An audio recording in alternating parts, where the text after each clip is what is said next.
Hello everybody. Today's project is going to be to make a thread gauge, which is simply going to be a bar with a lot of threaded holes in it.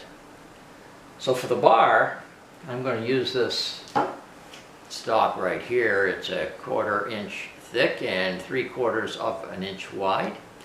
And I've got to figure out how long I need to make this in order to get all these holes, tapped holes, in the bar. Well, I have a lot of control on the mill where to put these holes. I can put them anywhere I want. But when it comes time to labeling it, that's something a little different. So I'll show you what I have in mind for setting up the labeling first and then making the holes in the bar match the labeling. So here's the labeling that I've printed out. It takes up almost a whole page. And there's 2 spaces between all of these, except for up here. Right here and right here, I used Microsoft Word, and that allowed me to put an extra half a space in between each one of these. And the reason for that is that the 1/2 inch is the biggest drill that I'm going to use, and I want to make sure that I have enough meat between, if I put a hole here and a hole there, I don't want them being too close together.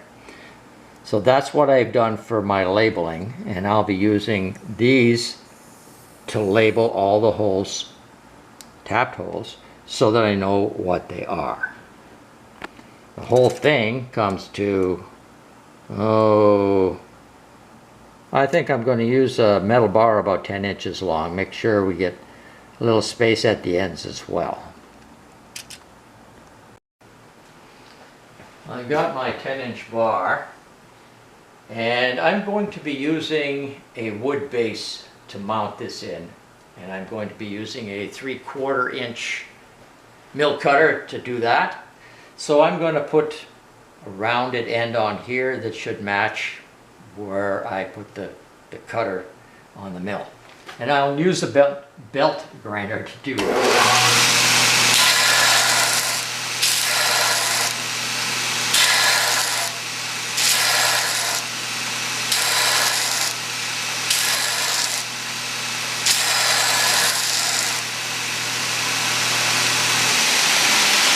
Well, that should be just about right. I can touch it up later if I need to. I'll do the other end, and this part will be done for now.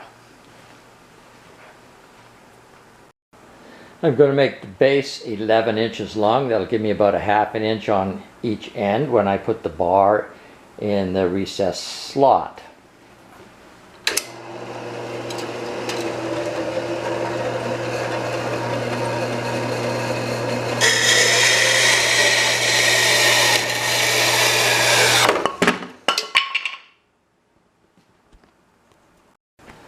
Well, I'm going to be putting a slot where the bar is, so it drops into the wood. There'll be a pocket there.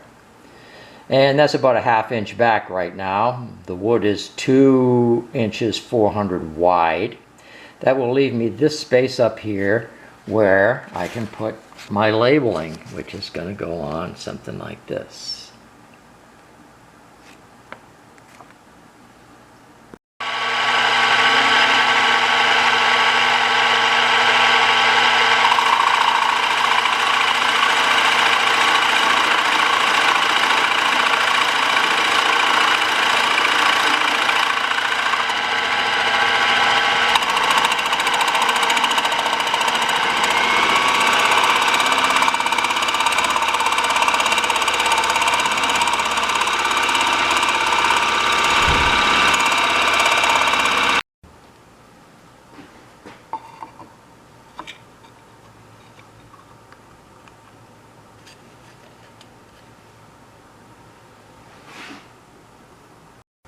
I'm just going to pick this up now so we can get on center. And we'll just wind that over till we're on center now.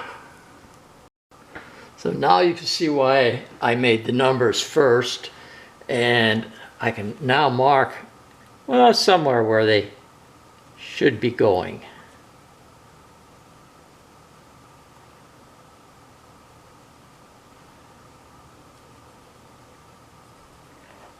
And if I can't see those marks, I can always put the paper back on there, and that'll tell me approximately where each hole is going to go.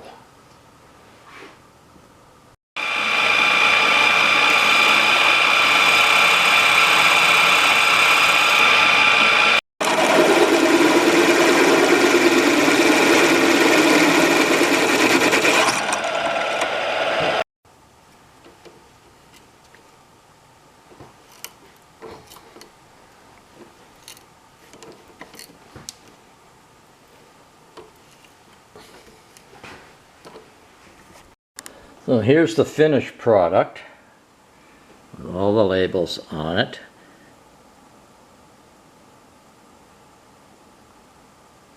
And if you've got a screw like this one, kind of looks like it might be maybe a 1/4-20. So find a 1/4-20 on here. There's a hole that says 1/4-20, and we'll screw it in there. Yeah, it seems to fit okay in there, so that's good. This one here is I can tell by looking at it, it's a 10/24, but just to confirm that, we'll screw it in there. That's right. So what you can do also, if you find a screw that fits in all of these holes, then you can check out a nut by removing the screw and trying your nut in question on that screw that you know is a 10/24. Well, that should come in handy, and should probably have one for metric too.